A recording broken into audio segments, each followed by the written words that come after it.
Batu basali embouteillage bakangami moye batu kutu babouge ezate tala Congo Kinshasa botala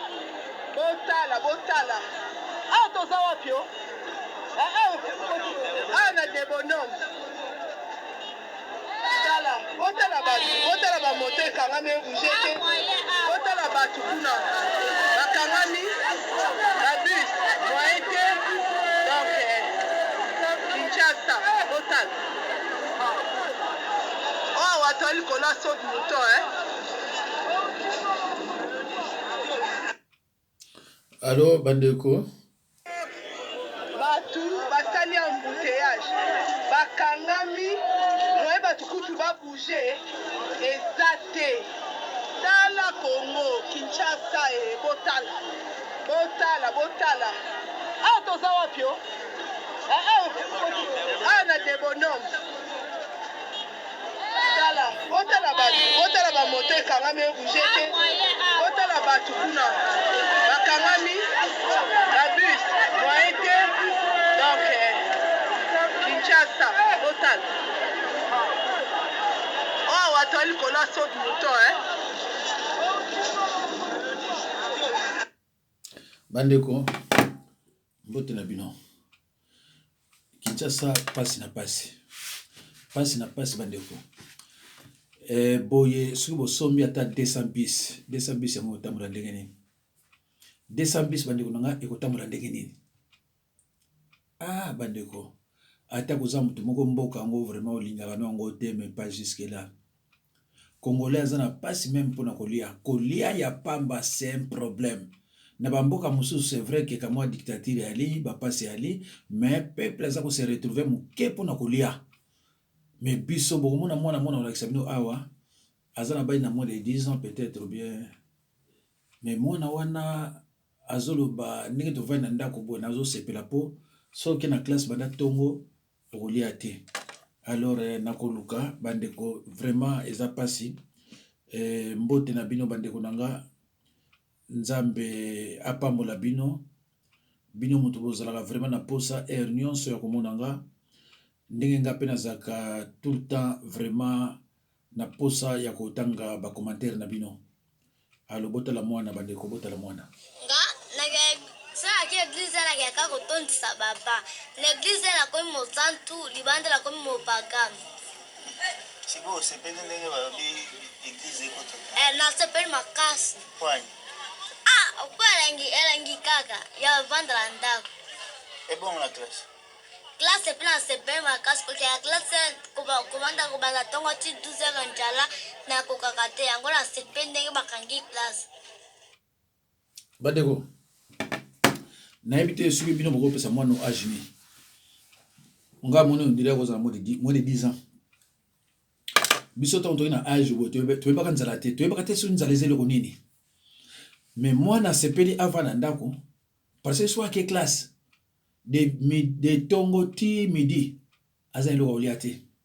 Alors biso na période na biso na récréation tobandaka konomela miliki ofele bana njili o batanga na njili ya quartier de pa ya monsieur pa ya directeur Pindi Gérard na base bazoyeba nini azoloba tozomela miliki na école ya ofele tozokomanda ba porte plume na ba encre ya ofele bazopesa biso banini ba crayon ba cahier na école et tous nos professeurs tous nos enseignants bazaki na ba cravate ça peut être bien on a zolo bamino za avant 65 avant Mobutu azwa pouvoir tant Mobutu pe azwa yango et continue qui azoma bandeko nanga tala lelo na famille na bino soki mutu aza enseignant po azwa mwasi kaka na yakini ça devient problème koza kama mke pona moi soki ça on a bazo pesa ye yana kozula mais moi c'est peut-être pour linguer na bolingo boye peut-être ina enseignant eza kama difficile alors bandeko na botali eza ya biloko kolia bokomona lisusu bandeko nangai soda ake kolia biloko ya bato afuti te. Alors tango afuti te a préféré ki alia bon basa bagarre. Donc soda a préféré le biloko kotana déjà les bomo. So ko déjà les bomo, bon ce qui bagarre, bon to kotala ndé après. Mais pourvu que biloko kote les bomo. ndeko nanga boyoka soni autorité ya Congo boyoka soni na RDC kolia ndeko awa soso bateka yango combien soki bokozongisa eloko ya daipen wana bozongisa eloko ya daipen wana mais soso na mboka ozala combien donc bato nyonso bazosalaka ono ata moto moko azali na baide te donc bino nyonso ata moto moko azali na baide te rien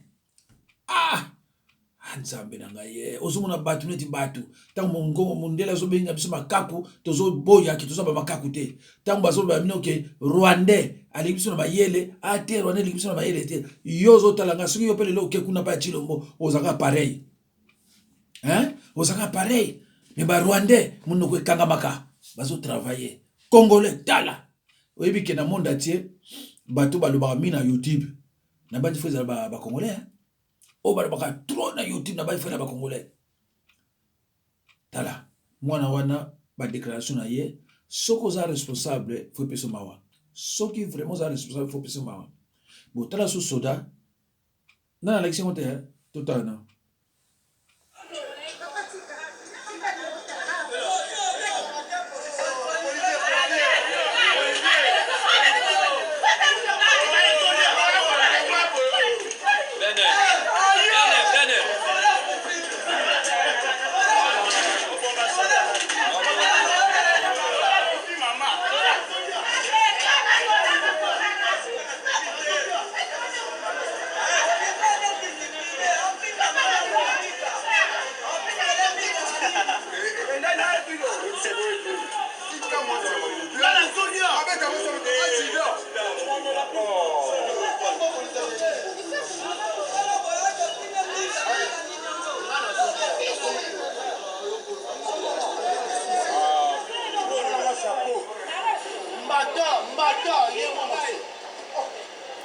ndeko omoni soda signé alobi nalia comme ça oyo koya atuke ya kaka mais eloko liboso eza wana nano nalia alors na bandi bomoni ye ona batomoli na likolo bandiko bazokenda ye mpona kolia mais sikoyo mwasi na ye na bana bakosuka ndeni déjà ye kolia na ye ecrée baproblème sikoyo ye na mwasi na ye ndenge nini ntango okende mpe mpa mwasi ozoluka bobota mwasi mpe akondima te fin de compte ekomi na bitumba ndeko ya pasi ere moko ozala bongo bandeko vomi kutu natinaka makambo ya nzambe kenda ya na makambo oyo parce que ezopesaka mpasi moko osakana te alo bandeko nanga Chine auti kopesa RDC don ya nini ya masque Chine auti kopesa biso badon ya masque bandeko masque eza combien bacarton de bamasque on eza combien nzambe na ngai ya pasi Chine auti kopesa biso badon ya nini ya masque ndeko na ngai bamarque masque ona bateka yango soki pake mo basuki 5 €. Bambongo oyo bazoyiba efandi bapesa bino don ya masque mais ce qui est grave chers compatriotes masque yango bakopesa yango pa ya nani bakopesa masque yango na PPRD pas Shadari mais sikoyo nani aza na pouvoir jusqu'à présent les balou ne comprennent même pas nani aza na pouvoir bandeko na nga bazwi ba masque bakopesa yango na PPRD pa ya Shadari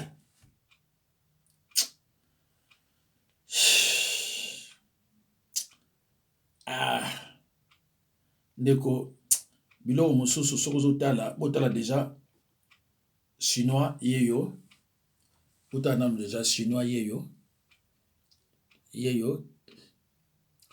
na séparé biloko yango chinois yeyo Shadari ye wana na eloko na ya PPRD botala sikoyo bamaske botala bakarton bamaske biloko oyo bapesa na bapays moko ya pasi baye kopesa yango bino biloko bapesa na bapays ya pasi baye kopesa yango bino donc considérez que la RDC c'est un pays oyo eza na souffrance na misère ale baye kopesa bino oyo pays tondi na biloko ya kosakana te sikoyo bandeko bango tango bapesa bango kamwa ba masque oyo ale bango baluki ba diamant ba nini oyo eza na mbongo ebele bapesi bango ka mpona biloko ya bozoba oyo bandeko na ngai eza pasi eza pasi bakopesa bino don ya ba oyo alors que na Kinshasa na RDC corona eza nango te na bengi bato ya kini bayebisinga me pasta soko otali ndenge bato bazowela fulafula pai tomoni ke corona eza te ayebisi toke na ville omona bakote kuna bato nyonso moto aza na maske aza te basi balembi na bawatiala bango so maske te so mati fulafula bamaske ezokweya bakangani mpona fulafula mpo bakende pai bazokende alors siko bamaske oyo bandeko mpo eservir quoi na RDC corona eza te ndeko na nga yo mtozola na nga tala na ndako na bino nde balalaka tala na ndako na bino nde balalaka nde bafongola monoko so bazopema est-ce que distanciation ezalaka kuna ezalaka nango te mosu alali kuna mpo bayolia na bango mpe bayolia bango bien pas de problème so obengi bango balobi non biso eza te awa mais gouvernement nde moto azoloba ezali eza mawa eza mawa bandeko nzambe na ngai ye baya kopesa bino badon ole mpe moko napesa ngo na Chilombo bino soki napesa ngo mpa ya PPRD mais PPRD aza na pouvoir. Ceux qui réclament de nouvelles négociations, eh bien la réponse est nette. Je suis fatigué des négociations, des conciliabules, des arrangements. Alors, hier à lobby, nous avons fatigué dans le dialogue. Donc, c'est le dialogue. Miette, dialogue et aux ratés. Ndeko, caméra dans la mission, caméra dans la mission, il y a kozwa ba politicien, amema ba mpa kabila.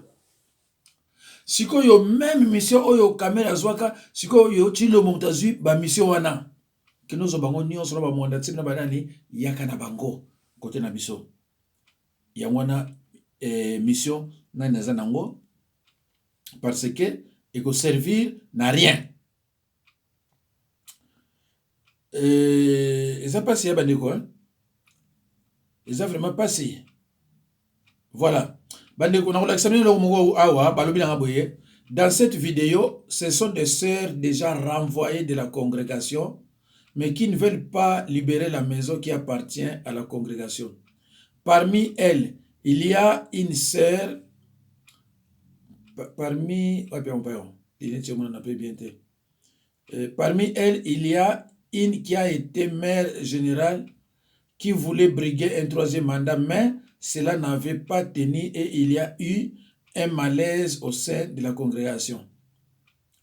La mère générale, assoiffée du pouvoir, a créé une rébellion avec ses acolytes. Elles ont vendu beaucoup de biens de la congrégation. Rome leur a imposé une sœur commissaire venue de l'Isala. Lors des remises et reprises, la générale a remis à la commissaire les documents parcellaires, sauf ceux de la parcelle délimitée. Plusieurs démarches ont été entreprises, leur demandant charitablement de libérer la maison du diocèse de Boudjala et les autres choses de la congrégation, mais elles n'ont pas voulu. Il semble que même le cardinal Mosengo est intervenu, mais elles sont restées inamovibles. C'est pourquoi l'affaire a été traduite en justice et les conséquences sont là. Alors, si vous avez landiango et pas ya mutubo babenga sui sango. Sango solo banini. Oh moi sona lobinanga balukaki makangu yango wana esukili ndengo wana prêtre mulula lukaki yango esukili bango boye. Ndeko nanga bakongole to kola. Arrêtez na bakomenda kuzoba wana ya koyaka olobaki moi si ba profitenga. na âge banani po bato bakino landaka baka buzoba ndengwana ba profiter kinga boso ba profiter ko tali biso nyonso wana po ba ridiculiser nani prêtre a profiter ki ye asala boy buzoba wana bino bokina na église buzoba wana eza même tina bible bakoma yango bolandaka biloko wana bo pesa basi mitu makasi ba profiter kinga awa problème eza mususu bazwa ba délai ya kobima eloko moko ande gouvernement na biso a respecter ka batuté parce que même si justice alobaki ba bimisa bango mais bako bimisa bango na condition boité il y a pas une solution de rechange baza place ba ocha banate bana ya mike baza na place ba ocha bango te ba rien mais justice so bimisa batu boy pour que la solution to ocha bango siko ouais ba orphelin to ocha bango parce que ba maman ba fanda pe kuna parce que bazo mona place bino zo proposer pour ba orphelin ezate dem di mboka oyo même makaba mike di boko kosala yango te kako yiba mbongo makaba mike ndeko na boko kosala yango te mais c'est triste quand même hein bolanda bande konanga to kuti bino libanda awa to éviter problème nezo leka opango na bino basele kangi ba policier bazana kati to éviter to moni biloko musu libanda biloko musu to éviter tikali nan kuna eza nini problème ni bon to bokuti biso libanda tokendaki lobi lezalaki lobi na ntongo tokei mosala totiki bana na biso tobokolo bango babitike tozala na bango tokei mosala tokamoki babengi biso ke tozonga mbangu bato ya nini ya matete baye kokanga ndako baye obwaka biloko na biso libanda le temps ke touta baplace tozalaki na nini na mosala bamaseur mibale bakomaki liboso baye kokuta deja babwaki biloko bunu bozomona yango libanda babwaki mpe na bana baorpheline wana libanda alors basengi bango ke boloko ya boye botika biso tobimisa biloko na biso baboyi bakangi biloko na biso nyonso tobanda lobi bendenge tobimaki bendenge bozomona biso tovandi bolali kaka bo tolali akaki kaka ya lobi mobimba esileli biso na nzoto na bana na biso wana na pokwa nde bana oka bavandaki kolenga na malili bandeko mosusu bazwi bango baorpheline wana oyo ya mike bakei baoyo ya mikolo bango wana bozomona bango bavandi tobokolola bango alors tolali awa ti sikoyo boye tozozelaki baya kofungola ndako tozwa biloko na biso tobima motu moko azokóma nanu te yango tozosenga na papa président na mama première dame ke justice ya mboka na biso eza sikoyo justice ya bato baza na mbongo lokola biso toza na mbongo te mpe monseigneur etembo aza na mbongo atindaka avoka na ye abe akoki po akende kofutaka bambongo wana te baya kofaya souffrir biso masia wana abe akoki aza abe ya wapi abe ya diocèse ya Lisala bongo monseigneur tembo aza monseigneur ya Lisala monseigneur tembo aza monseigneur ya Budzala bongo monseigneur Budzala na Budzala ba mesela be basala droit bazate ba avocat bazate ba avocat bazali alingi na ye ko collaborer na bato ya Budzala te bona na makambo na ye ya mabe alingi bosembo te angwana alingi konyokolo biso akoki ko collaborer na ba avocat ya Budzala te po bango bakondimela ye makambo wana ya mabe te maser sikoyo bovandi boye solution eza te place ya kokende eza te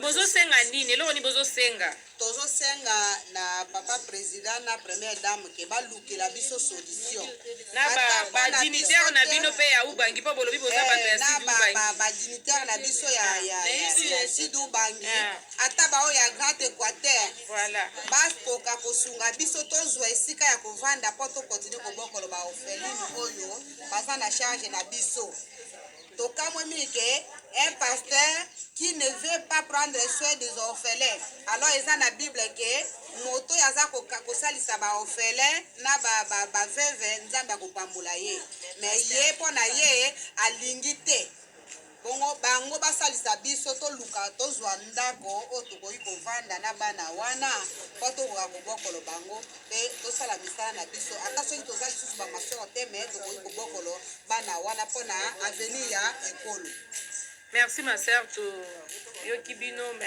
eloko akoloba eza te ya kobakisa eza kaka tosenga na bakonzi ya mboka bandeko nyonso ya grand équateur bakonzi na biso badepute basénateur baministre oyo nyonso ayebi ke aza ya grand équateur ayoka mawa na bato nyonso ya Kinshasa botala bamaser bavandi libanda na bana bitike eza pasi mpe mawa kongo mobimba soki bokomonaka bana bitiki balali libanda esali pasi esali vraiment pasi mbula ebeteli bango na nzoto esileli bango me toyebi te soki bato ya mawa baza na kongo vraiment batala bayokela biso likambo oyo maser azosenga na bakonzi ya mboka mama Olive mama Denise président de la république babi oza Fati Bedon papa kanisa ta mpona bamaser oyo yo lobaki le peuple d'abord tala bana bitiki papa bavandi libanda balali libanda mbula bapoli libanda baza na place ya kokende te état de droit ngo eza wapi papa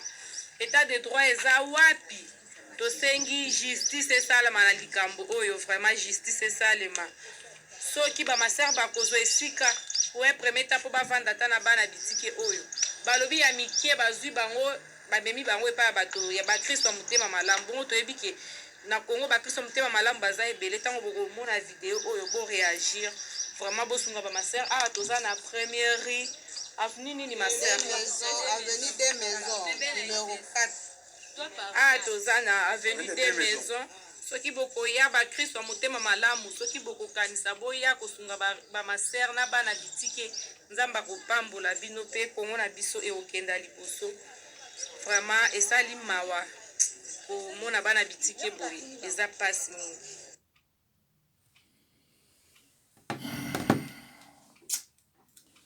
bandeko yango nalobi ya bandeko nanga mboka yango monsieur le maire alaka te oyo babengi bourgmestre likambo nyonso tala nazoka kuna bazolo basusu na mama Olive oyo mama Olive talela biso likambo oyo mais mama Olive finalement aza nani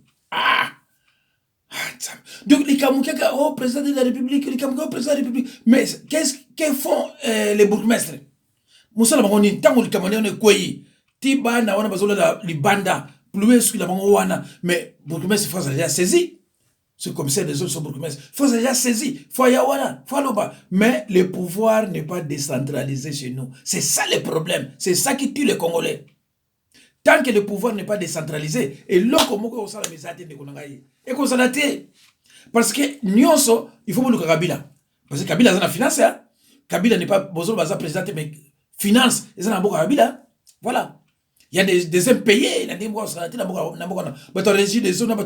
sont impayés. C'est triste. Mikolo nyonso problème au foyer. Mikolo beaucoup fan d'attaque et mon attaque mutumoka na sengo. Mais kende kota na kidi bato âge na biso biso de bakomi.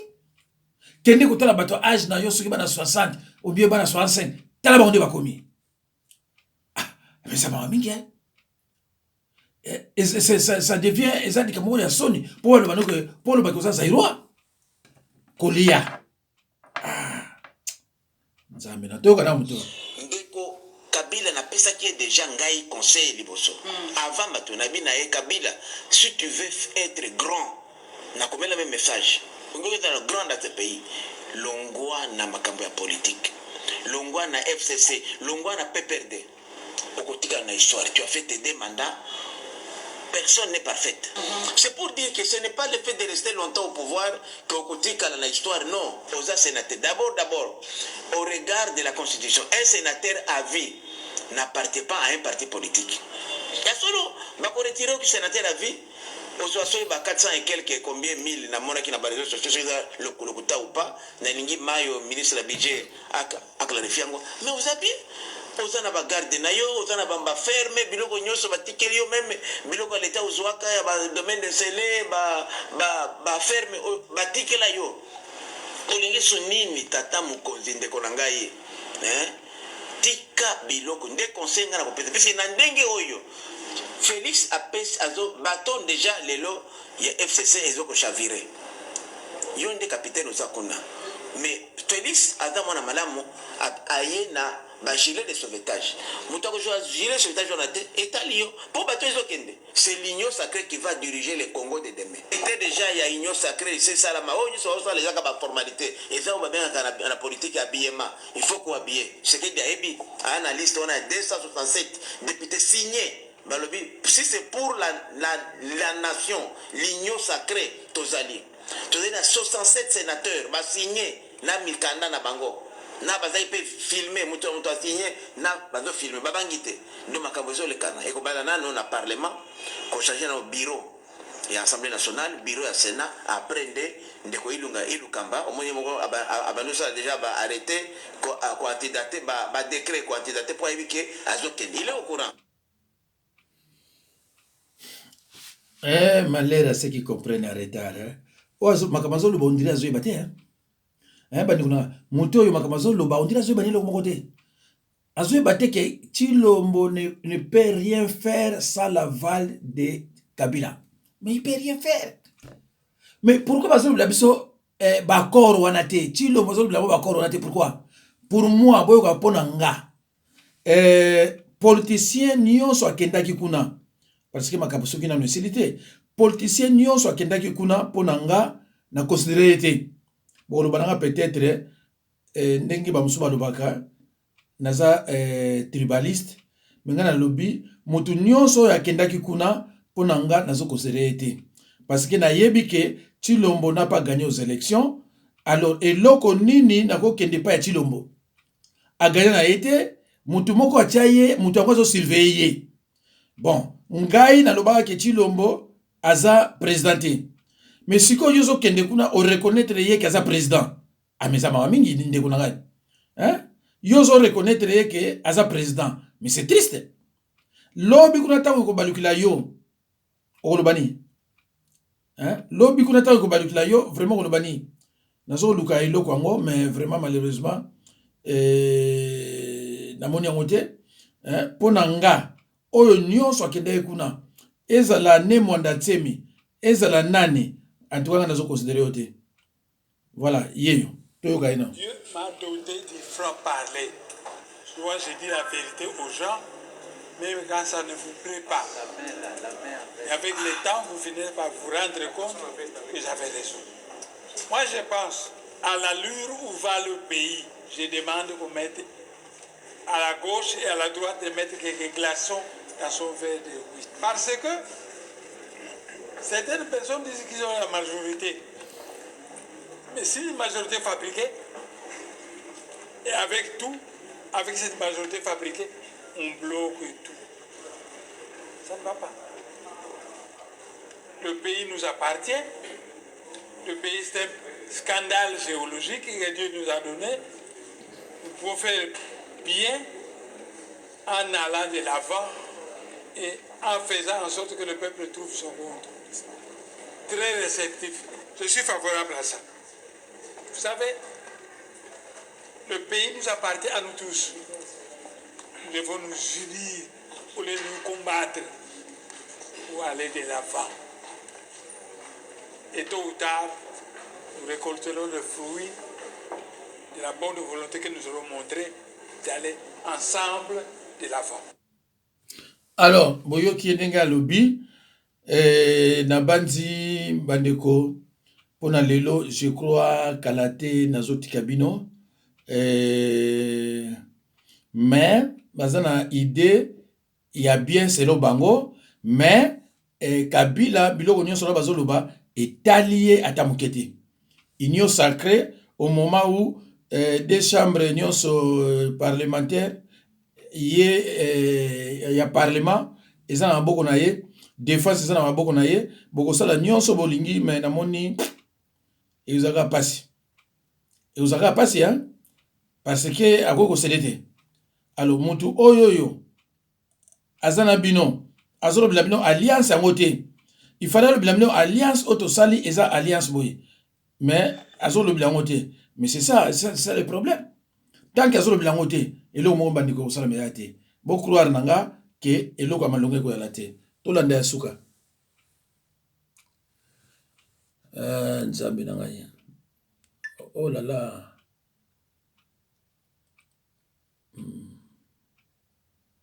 mais comment consultation chef de l'État non événement aloisa au moni eloko sala wana ya bien ti Nairobi lorsque président lobi na lingina sala union sacrée je vais créer l'union sacrée c'est que abomi cash azo yambaka batwana bayambaka bango kaka mais relo kasika Exact. Tu vois le président comme un musicien, un comédien, ngulu panye sur la bengango société civile. Naza na besoin yo kapé makanisi na bango. Ah ça makamba comédie. Je félicite Olengangoi. Olengangoi n'a pas été hypocrite. C'est la FSA qui président Zongela Kabila. Bemba koyaka kuna ekotika la kaka fait la paix. Si on va toujours se sa président la paix on est ngi kolobani. Et on va boyo kaka Kabila. Si on se met sous Kabila ko yebseni. Il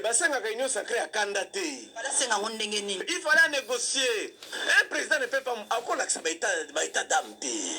Oh, je suis fâché. Oh, je suis content. Un président ne peut pas faire ça. Intérêt à Mboka, c'est lorsque, aux yeux, le 23 juin 2019, Mboka, au Pessangon Zambi, on va nous protéger. Mais si maintenant on nomme Ndoki, le cola qui t'engueule, au violet, pas à Cornanza.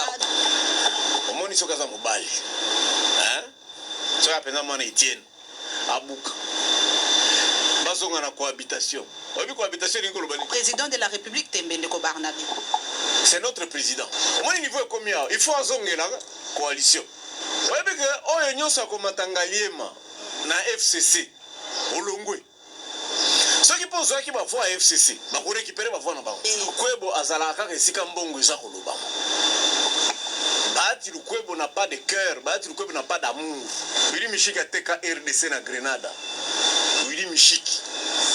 A même ma chef coutumier a estaqué ko TK na Grenada. Willy Michik c'est dangereux. Willy Michik. O beke ba koyiba tiseke di même na IDP sa père na yo. Allo bandeko na banzi boyoki ka mwa muke ndeko oyo ndinga lobby. Alors ngai na banzi comme si tozana beba idée ka moi ndenge moko ke eloko moko ekosala meza te bandeko nanga eza te. On a quoi ça bonne. Nazo ba mambo za vérité.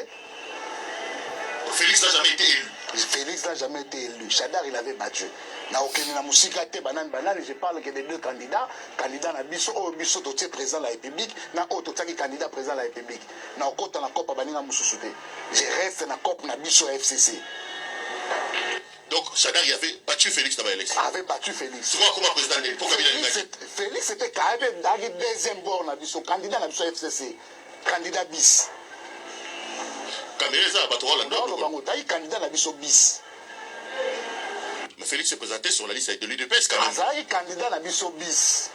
Candidat à la bis, FCC bis. Chadar, bon. Chadar, moi, bitumbero, bima, moi, guerre, moi, désordre. Félix. Donc, Chadar, il y avait plus de voix que Félix. Plus de voix que Félix. Et Fayou l'avait. Mais toi, regarde non, mais il y a un résultat. Il y a un FCC. Il y a un FCC cash. Pour FCC cash, il y a un biso. FCC cash, Kabila Mtasala. FCC cash, Kabila Mtasala.